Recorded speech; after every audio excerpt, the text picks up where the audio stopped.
Kumusta mga kaboxing? This is Boy Kalawang TV.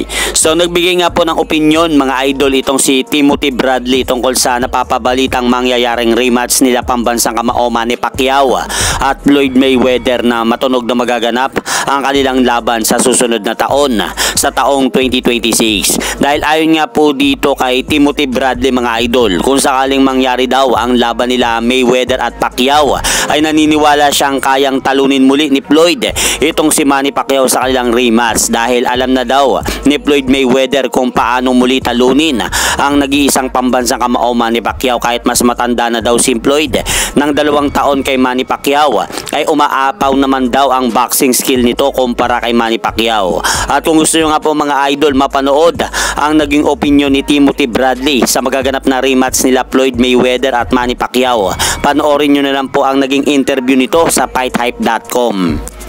Man, Mayweather's already shown that he can beat Manny Pacquiao. I feel Mayweather still today with his age, even combined with his age, he still will serve and beat Manny Pacquiao.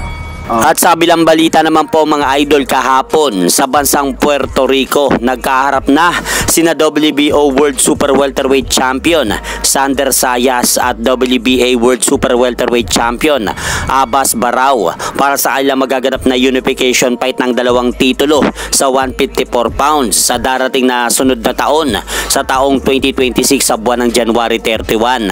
Kaya magandang abangan po ang laban na ito sa susunod na taon 2026.